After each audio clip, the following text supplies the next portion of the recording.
Hi, welcome back to LaidOPEN Podcast. I'm your host, Charna Cassell. If you have an interest in altered states of consciousness, in wellness, in sound healing, in medicine journeys, in healing ancestral trauma, you're going to really want to listen to this episode.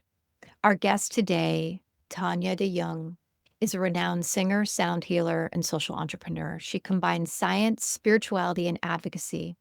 As a co-founder of Mind Medicine Australia, she's been at the forefront of groundbreaking policy shifts, ensuring that medicines like medicinal psilocybin and MDMA are now legally available for patients with treatment-resistant mental health conditions.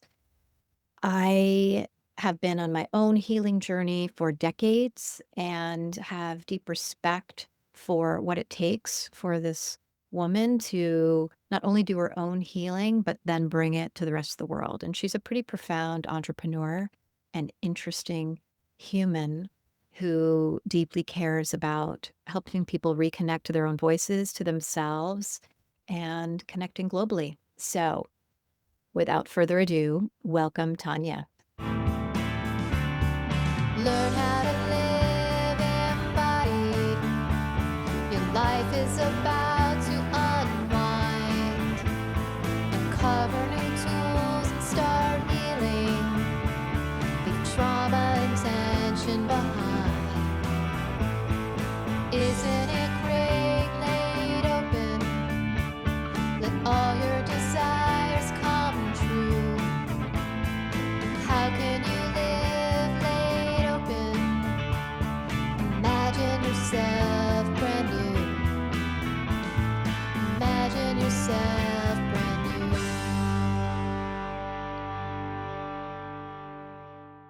So glad to have you join us. I've been looking forward to this conversation because I know you've been up to some remarkable things over the last. How many decades have you been in this field? Yeah, I mean, I've been working within the psychedelic-assisted therapy space. Well, we launched Mind Medicine Australia in 2019, but I've been working across music and creative endeavors and enterprises for pretty much all my life, so a long time. And very passionate about what I do. And can you share some about how your heritage has influenced your interest in trauma healing, consciousness, and resilience building, and like the wellness space? Yeah. So I'm the daughter and granddaughter of Holocaust survivors, and so I've always been aware that there was, something within my DNA and just my ancestral lineage that were very traumatic. And so for all of my life, certainly as a performer and just as a human being, I've been trying all different types of modalities to be the best that I can be and to heal in this lifetime as much as I can, and to also look back and see what am I carrying that I shouldn't, that's not mine and that belongs in the past, so that I can just integrate what has happened but not carry it myself and not be triggered by everything that's happened to me and my family. And so I've been trying things like, all sorts of typical things like yoga and meditation, all of that, and mantra and tantra and hyperbaric oxygen therapy and all different other types of therapies. And then in 2016, I came across psychedelic-assisted therapies. And I read an article by Michael Pollan in the New Yorker, which was about a trial taking place at New York University. And the patients, 80% of them went into remission after just 2 doses of psilocybin-assisted therapy from their stress and anxiety associated with a terminal diagnosis of cancer. And one of the patients who was profiled in the article was a man who'd experienced intergenerational Holocaust trauma. And so as soon as I read this, I just went, it was like a light bulb just went off in my mind. And I said to my husband, we have to try this. And he also had trauma in his family. And I think most people do have trauma either in their own direct family or certainly in their ancestral lineage. And so then he said, well, why don't we try and get into one of the trials? And I contacted Robin Farhad Harris, the leading researcher of that trial, who'd been interviewed in the article. And we couldn't get into any of the trials because we don't have a defined mental illness. Eventually, we were introduced to a guide in the Netherlands, and we ended up having a really life-changing experience with a very high dose of psilocybin with him. And the sense of oneness, of being part of everything, everything being part of you, the connection to self, to others, to the planet was so profound and remains so and has remained so throughout all these years. Of course, I've subsequently had more of the experiences in guided circumstances, and I do recommend that anyone considering this works with very experienced guides or therapists, because these medicines need proper integration. They are called one of the 5 most meaningful experiences in many people's lives, and I've got to say that was certainly on a par with, my wedding day, and just the most extraordinary, profound experience of healing and bliss and connection that I can ever recall. And it took me a whole year and my husband to then do another session. So then we worked with the same guide a year later, but it took a year to integrate what was a very profound experience. And that was what really helped me to start accepting what had happened to my family, and so many of my family members were murdered, and I had been pushing that away. I'd been like, I didn't want to be in a room if there was anything about the Holocaust playing. I literally had to leave the room every single time. But after these experiences, I've gradually received more at once. I can't change history. It happened. Yeah. But what I can do is I can just receive it in my being without it continuing to cause me harm or to shy away from it, because generally the things that we're afraid to look at are the very things we need to integrate into ourselves to become whole. And so I've continued to do that, and it's still, it's taken an enormous amount of time, and I don't think I'm fully healed yet. But I was carrying, in a sense, a badge of suffering. It was like, this suffering belongs to me, whereas in fact it didn't belong to me. And I had to hand it back, and I've handed it back with great love and with great gratitude, because I wouldn't be here if it weren't for the sacrifices that my family and the members of my family made throughout that period in history. I'm very, very lucky to be here at all, given what happened. I'm not carrying that anymore as much. I'm so glad. And I'm also glad you had that your first experience was such a positive experience of connectedness and oneness, because it could also be, it could be very different. And you probably know this by now, having had multiple journeys. And there's this interesting, the experience of oneness. And you also know, in terms of like epigenetics, that we do carry our ancestors' trauma in our system. And it sometimes can be hard to decipher between like what's mine and what's theirs. Yes. And then there's also this really profound thing that I believe that we don't just heal for ourselves, but we heal for our ancestors. And if you choose to have children, like for future generations, right? Like the healing happens backwards and forwards. Yeah, I very much believe that, and I felt, the spirits of many of my ancestors, and I felt them being able to reach more light and going to the light more. And I know that might sound wacky, but I really have felt that. Not at all. I feel like I've been able to release some of the spirits that have been densely congested around me through this work, but it hasn't been easy work. It's been hard work, and it's not just the medicines themselves. I mean, I've done a lot of other work with therapists and other modalities to really try to work out, what is mine and what is not mine. Right. And that is a really important thing that we all need to do, so that we stop leaking energy and bits of ourselves. That's what makes us sick, is when we're, in the fields of others, or we're too focused on fixing everything and everyone around us instead of really being here ourselves. Absolutely. It's an ongoing challenge and life path that I also walk. And, where like when trauma even can start in utero, how to create those separations and how to know, like, even the way that it can interestingly show up in the body as like sticky tissue issues. Right? Even a boundarylessness can even show up in the physical form, and Mm, how you just keep learning how to sense what is mine to take mm. on, and what's my body versus somebody else's. Yeah, yeah. Um, And it was so interesting in fact, I remember now you've made me think of this, but when the very first experience of the medicines, I remember thinking that people put their stuff into you, like there's Yeah. stuff in me that Yeah. doesn't really belong here. And how come people can just stick stuff in you? And Mm. how's that allowed? Yes, And we put stuff in others too, like through projection and other things. And it was just really, it's been a real process to become more of who I am and Yeah. remove some of this stuff off me. Yeah. Yeah. It's a topic that fascinates me. And, I'm also one of the concerns that I hold around the medicine space. I have a number of friends that are medicine guides, and like, how trained is the guide at helping keep and create a clean space? Because there's what's in us from what we've gathered throughout our lifetime and our ancestry, but then there's also what's in the physical space that we're walking into where we're doing our journey. Mm. And then Mhm. how the medicine opens you, and how things can come in simply because your system is so open. So I would love if you have Sure. something to say about that. Yeah. No, I mean, that's really important what you're saying. And set and setting, which is what it's called in Yeah.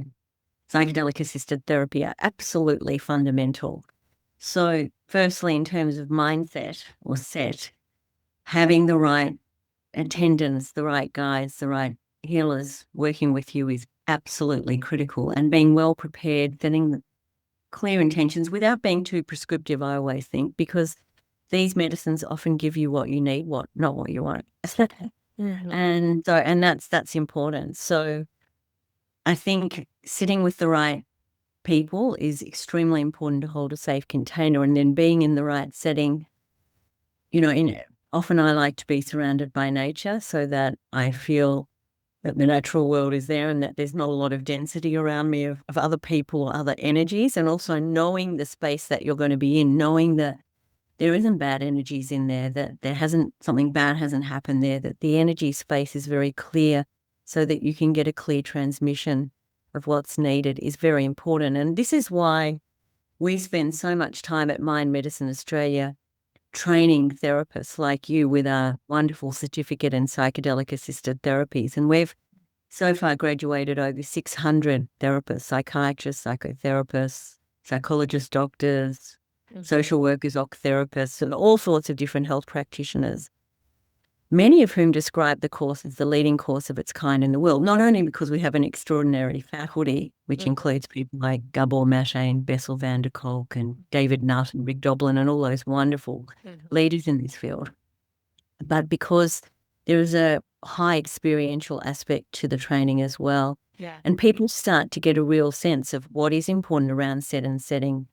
And so that as therapists, they can really set things up in the most connected and meaningful way, so that when patients walk in, that they can feel very safe and they can feel held in the space and free to express themselves however they need to, so that they can find the healing that they deserve. Yeah. All of us deserves, to have access to these sorts of treatments and find out who we really are. And, I was really shocked, like when I first did the medicine, it was like, I've never looked at a seashell or a tree or the clouds or a blade of grass or anything the same again ever since that day. It was, wow, look at all the things I wasn't really looking at fully. Like, I was going through my life, but I wasn't really seeing the multiple dimensions that are here for us. And we can exist in so many different dimensions. Actually, in that very first experience, I remember now too that there was this like red elevator button that kept popping up in front of me, and it was like it was enticing me to press it so I could go to different dimensions. That's awesome. Yeah, Did you cool. push it? Absolutely. Yeah, I pressed it a few times and then I go, oh, wow, look what's here. It's so profound given the amount of what I imagine is terror, right? That was inherited and that cloaks as, knowing for myself the quality of vigilance that I moved through the world through Yeah. until I discovered somatic work Yeah. and that there's a certain bracing. And when you're in vigilance or when you're in a PTSD response and how your vision gets so narrow. Yeah. And so if you think about if there's a habit of moving through the world with a certain kind of vision, I can remember one of my first somatic bodywork sessions that shifted something around my vision, this band, because I was always Mm. like stuck in shock Yeah. when And I was also looking so closely at things instead of allowing things. suddenly. I remember I used to work at a place called Good Vibrations, which was Yeah. a worker-owned sex toy store. And so we had all of these colorful sex toys everywhere, right? And I remember going to work after this session and I had a coworker with blue hair and then the toys and I was like, "Oh my God, it's like being in a candy shop. Like everything is so colorful." And this is done through, relaxing the fascia around the eyes Yeah. and through breath work. And so there's all these different ways that we can alter our states of consciousness and also like take a veil off, so to Yeah. speak. Yeah. Yeah. No, it Right. really is like, when Aldous Huxley said, you start to see beyond the doors of perception, it is like all the veils are removed. And then you get this massive neurogenesis, like you can see that image behind me Mm-hmm. of a brain. And that's how I feel about my brain now. Like it feels so much more connected across different hemispheres, and I'm able to make connections between. I've always been a real connector kind of Mm-hmm. person, anyhow. Mm-hmm. But it's really interesting now because it's just like things come in and I think, oh, wow, I never would have thought about that before. So I feel like, yeah, there's something really profound. And eyesight is a very interesting thing that you're talking about because since I experienced these treatments, I do feel like I'm able to see much more to the side. Yeah. But also that's a protection thing as well. It's good not to be so Yeah. maniacally focused forward that you can actually feel a 360-degree energy around you Yeah.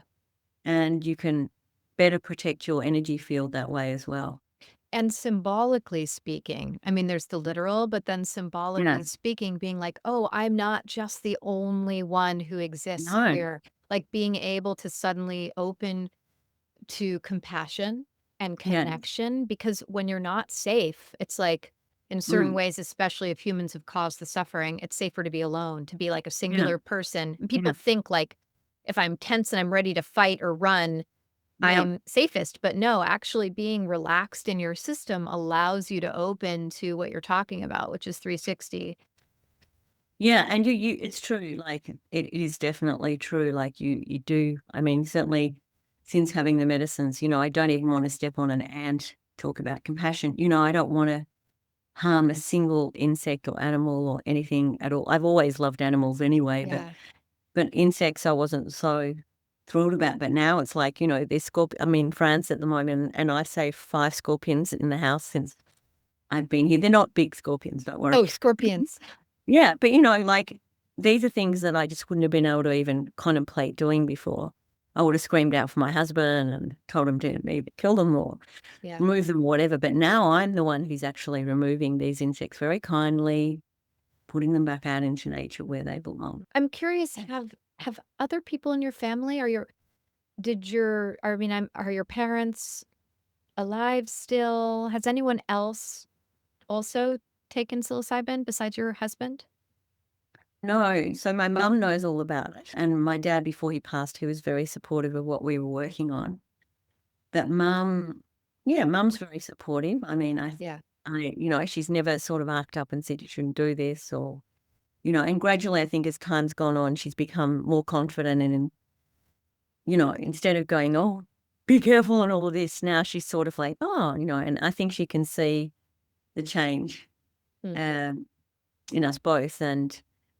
But of course we know a lot of other people and there's many people we know that have started to work with these medicines over the last few years since we started the charity, like including a lot of, very senior leaders and others who, again, don't necessarily have a particular mental illness, but want to be Yeah. reaching their full potential, their full creativity, their full productivity, to make the most of their lives and just see more of what's here. And so we know a lot of people like that. And of course, there's a lot of people who are very, very unwell that have approached our charity, and we get many approaches every single week. And now finally, because Australia has become the first nation in the world to reschedule psilocybin and MDMA, we are seeing quite a lot of patients starting to be treated. It's, it's slow compared to the need. The need is enormous. There's millions of people suffering with mental illness in Australia alone. Yeah. But little by little, more and more people are starting to be able to access these treatments. And the psychiatrists and their clinical teams are just saying the outcomes are extraordinary. And we are so happy to hear that for them, because they're therapists and they want to get their patients well. So these are new tools in their toolbox. Yeah. But also, I mean, for the patients, many of them have been suffering for decades, if not their whole lives. Right. And to get their lives back and to go into remission is something incredible. It's a real gift. And we are so happy that this is able to take place in a clinical environment, because a lot of people don't want to break the law. They don't want to go underground. Right. And also, the risks of going underground are that, you may work with someone who's untrained or doesn't use a pure medicine or the right dose. And of course, there are some wonderful underground practitioners, and you just have to do your due diligence. We have a wonderful list on our website of legal, reputable centres and guides around the world, and I encourage people to look at it. I'm curious, especially given you understand fascism and genocide, and it has me think about colonialism, being in Yeah. Australia and the Aboriginal people, and wondering about your offering, or how much. I don't know if there is a relationship between. I know, like, psilocybin is used in other cultures, but in terms of in Australia, like, what the relationship between the Aboriginal and psilocybin is, and if there is an offering back to Aboriginal people for healing the ancestral trauma of colonialism.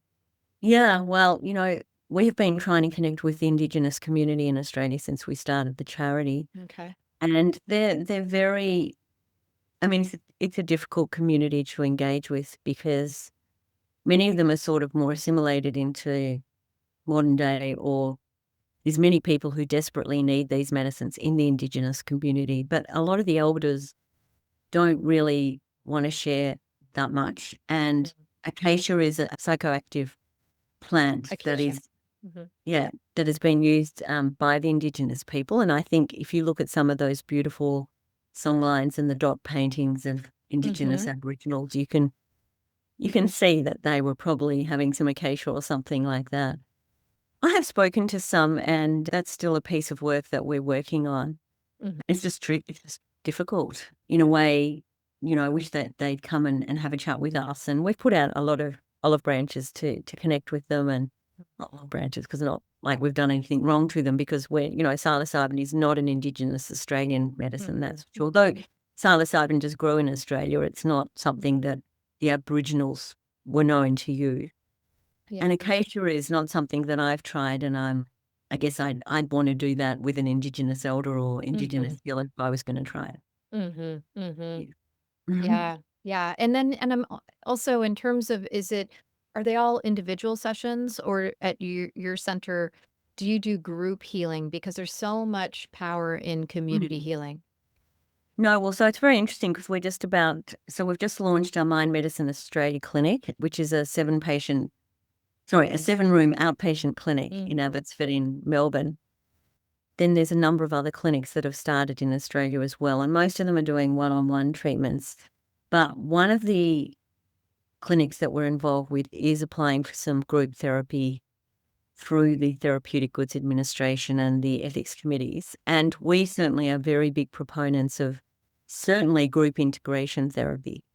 We feel that would be really powerful, and it is something that's very much a priority for us to get on the agenda, also because it will save a lot of money for a lot of the patients. But also I think it will create a better outcome because people start to see that they're not the only one, and they start to again connect with others who've gone through a lot. And there's an enormous amount of learning and benefit in that. So I love working in groups, and I think it's a really powerful way to integrate these sorts of therapies. Yeah. Sense of belonging is such a deep wound for so many, especially when you've been persecuted for Yeah. being who you are. It's like That's right. getting a sense of connection, and Yeah. it's so important. Yeah. So I really hope that we can give people that sense of belonging. And that's one of the things these medicines absolutely do. They make you realize that you're never alone. How could you ever be alone? Ramdas used to say that, and it's wonderful.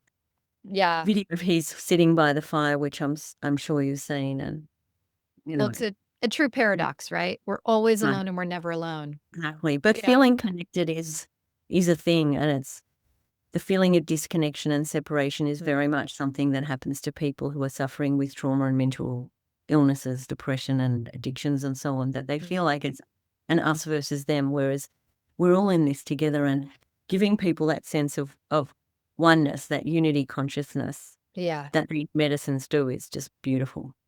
Truly, truly. I was mentioning offline that I had just completed a Kundalini yoga teacher training, and a big part of that training is chanting. And, there's a specific chant that we do for 2.5 hours. Wow. Yeah, just last week I had the experience. It was intense. It was a little brutal, but felt like a medicine journey. Right? I mean, it's because I've had, like, really beautiful, like, sensual, more, truly orgasmic experiences chanting, and Yeah. then but this was really like, "Oh, this is 2.5 hours long, I have no sense of time." A lot of energy, a lot of, like, I believe, trauma that's, like, lodged deep in the tissue was coming up to be expressed. It's like thinking about Yeah. unexpressed emotions, unexpressed feelings, it's remaining. It's a feeling of almost being choked. Like it's still going, Yeah. we're here, we still want to move. We're in your throat, we're in your chest. I'm curious about your experience, especially as a singer, as an acclaimed singer, your use or interest in sound healing, or like moving and somatically and energetically using sound to heal. Yeah, well, sound is a huge part of my work, and the voice. The human voice is just such a magical instrument, and really it inhabits our whole being, really from the center of the earth to the planet. When we can bring that resonance and resonate with ourselves and allow our sound to come out, then we get our full voices being expressed. And that's really powerful. And I really recommend people to sing mantra together and kirtan. And I'm going to email you my new piece, which combines mantra with this beautiful new song called Walking Each Other Home, because I spent a week living with Ramdas in 2018 where he said, we're all walking each other home. And I just love that phrase. And I love to think that, yes, if we just reach out a hand and we're all together, we're going to the same place, we came from the same place, and let's reach out. And sound and voice are something that, have been used since the beginning of human civilization to help people to build strength in tribes. I talk about it a lot in my TED Talk, how singing together changes the brain. And there's an enormous amount of research worldwide that shows that when we sing with other people, we get smarter, healthier, happier, more creative. We improve our memory, language, and concentration. It's like a super wonder drug. And see the brain cells behind me again. Well, that's what also happens when you sing, particularly with other people. So it's great also to sing alone in the shower and the car, but when you sing with other people, the effect is massively amplified, and it leads to an enormous amount of healing of body, mind, and spirit, and a sense of connection. So singing is free. It's something that we're all carrying in ourselves, our beautiful voices. And people may say, oh, but I can't sing. Well, I was told I can't sing too, and that I should never bother having singing lessons at 14. And of course, my career has been largely around performing and singing all over the world. So it's very important that we all acknowledge we have a voice and we just have to unlock it. It's like all of ourselves, we all just have to unlock more of ourselves little by little. That, I think, is the journey of life. And when we unlock more of ourselves, we become more of who we are, and we can express more of who we are. We can give more, serve more, create more, heal more. It's just beautiful. It's profound to me that you, as a teenager, despite someone saying you can't sing, you had the courage and the self-esteem to pursue that. And then that, not only that, because I know how fear just like squeezes this whole, your esophagus and your throat, and like your throat can close up and it's hard to even let a sound out. And so the fact that that part of your work has been, helping people have a voice, literally, figuratively, is, yeah, that's really interesting. No, it's really important because many of us, many people have been silenced. And I talk about this in my TED Talk. And so they've been shut down in different ways, often starting in early childhood, throughout, often at school.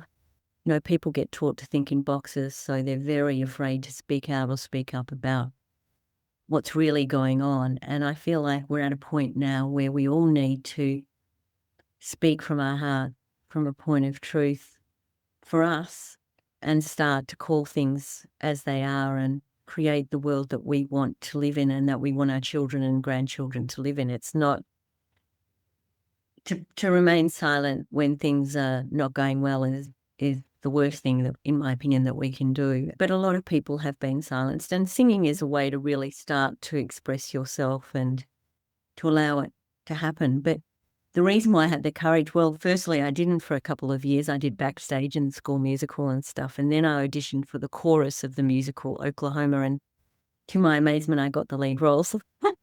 And my friend who had said this to me, well, she didn't get in the chorus, but no hard feelings at all. Little kids can be really horrible to each other and say things but unfortunately, we as human beings often take on what has been said to us at a young age, and we carry that our whole lifetimes. And for a long time, I used to sabotage my performances and auditions because I'd have that voice in my head saying you're not enough. And it took a lot to overcome that too. What you said is so important regarding, the more we're able to connect with ourselves and be true to ourselves and access our own voice, then we're also, there's this responsibility, given that we are all connected, to also stand for other people.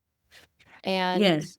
and to not remain silent when what you feel is something that's wrong that's happening in your society or culture, like speaking up, right? And not having another Holocaust. Although genocide is happening in many places.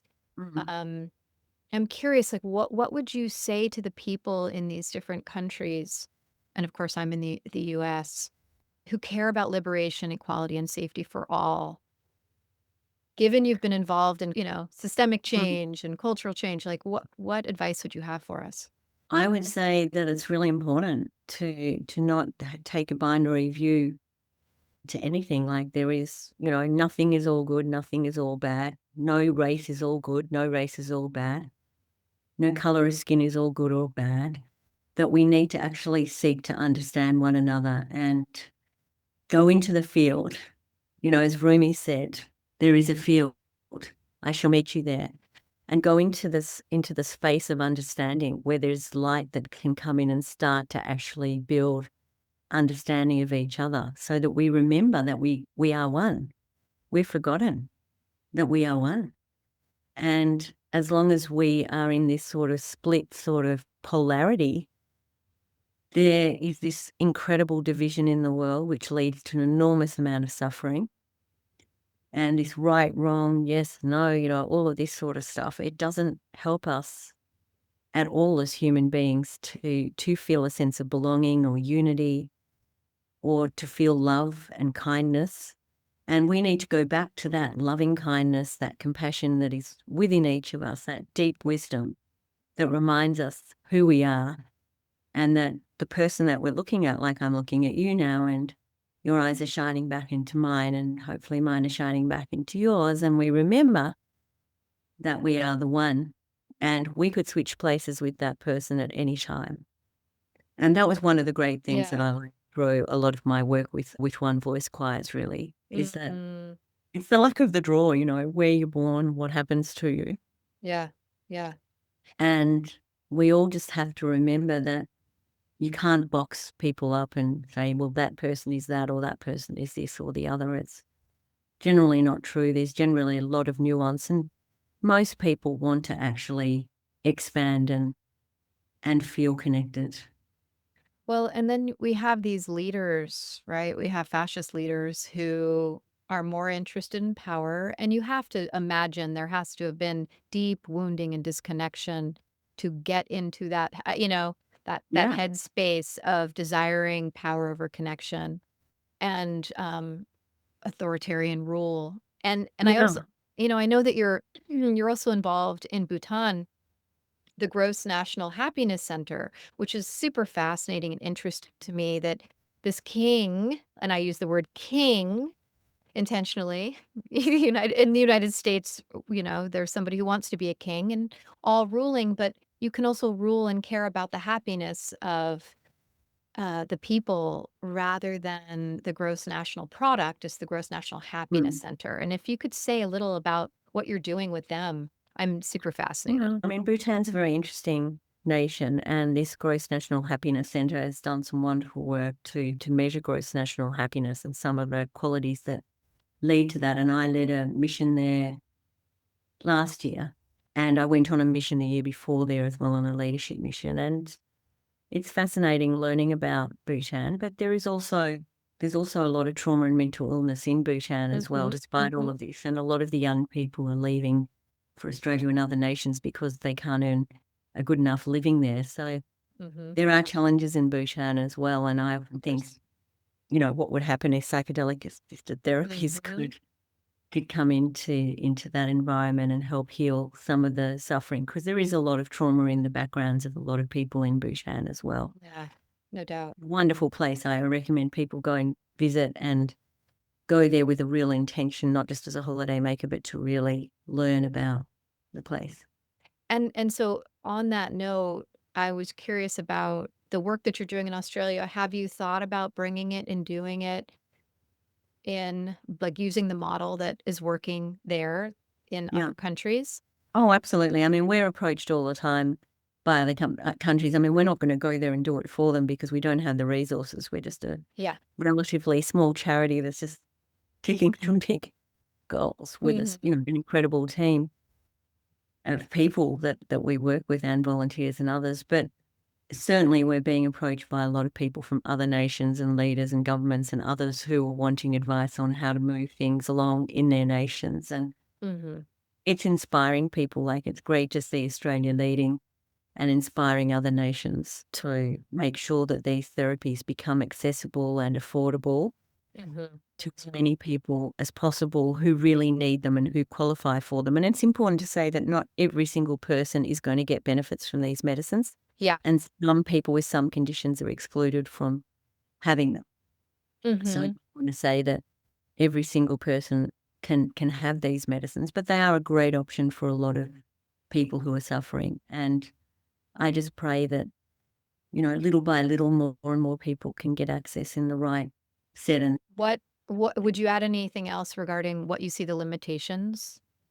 Well, at the moment it's cost because Certainly. these are not on the pharmaceutical benefits scheme at the moment, but there is a number of health insurers in Australia who are starting to get on board. And then there's the National Disability Insurance Scheme.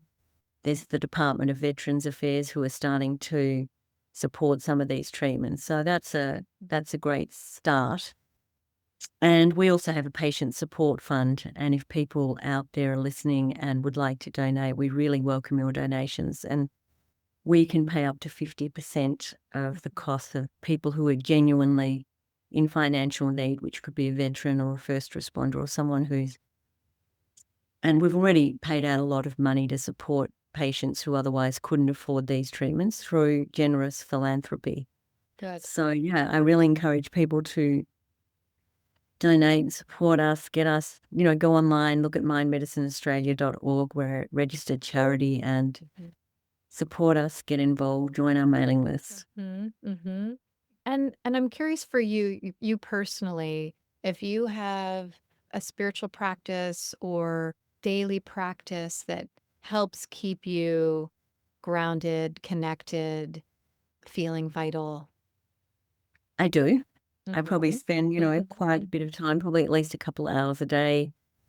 I do yoga and stretching and breath work, pranayama, and I swim pretty much every day. I might, try to use a steam room or some kind of hot cold therapy, meditation, walking in nature, gratitude practice.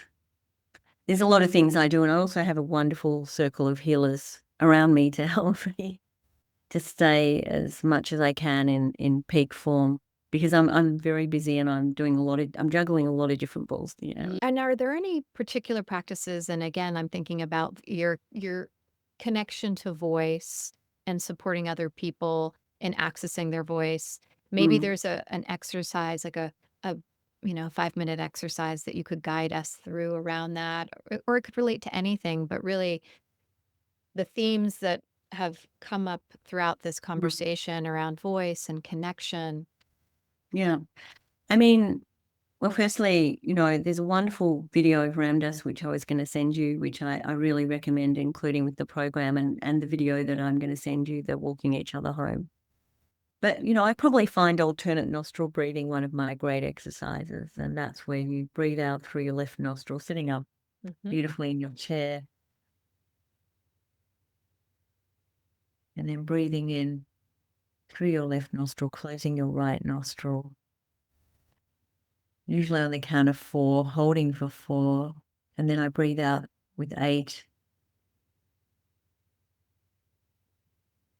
Breathing in for 4. Hold for 4. Breathe out 8. And then I might hold actually again for 4. Breathing in for 4.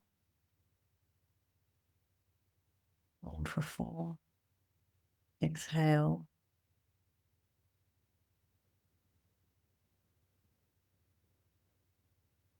Hold for 4.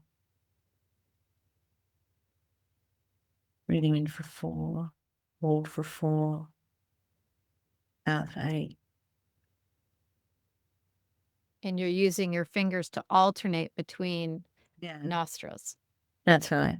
That's a very ancient practice. And it's really great to do it in the morning where it really clears your head. It really helps you to discern what's going on in the day too. Then there's all sorts of other things. You can do a lot of humming. So I do a lot of like mosquito-like humming, like that clears out the cobwebs. And you go up and up and down the scale. And then there's also the Brahma Yoga one where you close your eyes, your nose, your mouth, all the senses, and then you start to it's like clearing out the cobwebs. You're activating the vagus nerve with the humming. You're calming your nervous system with the pranayama, which people, if that was confusing, you can look it up on. Just Google it. Anything else that you want our listeners to know before we shift gears and give people your information? I have some beautiful music and songs on my website and on YouTube, Spotify, all those platforms. I encourage people to go download some of my songs, and there's a range of songs there. Also, I'm performing and speaking and presenting workshops all over the world. So on my website, there's a lot of that. That's Tania de Jong, TaniaDejong.com is my website. And I welcome people to reach out. People reach out to me all the time. Join my mailing list, and I'll keep in touch with my newsletters, and just I love to be with people and share and serve however I can. It's beautiful. Thank you so much for the contribution you're making in this world and having the courage to do it. Oh, it's a pleasure. Thank you for all you're doing. Yeah. Therapists like you in the world. Thank you. If you appreciated this episode, you can rate, review and share it with your friends. I'd appreciate that. If you'd like to stay connected, you can find me on Facebook and Instagram at LaidOPEN Podcast. That's LaidOPEN Podcast. If you go to charnacassell.com, you can sign up for my newsletter where you can receive discounts and you'll be the first person to receive certain resources and information about upcoming events. And at passionatelife.org, you can get more information about my private practice if you're interested in working with me as a client. And you can learn more about my approach to healing. This has been LaidOPEN Podcast. I'm your host, Charna Cassell. We all have different capacities, but I believe in our capacity to grow and change together. Until next time.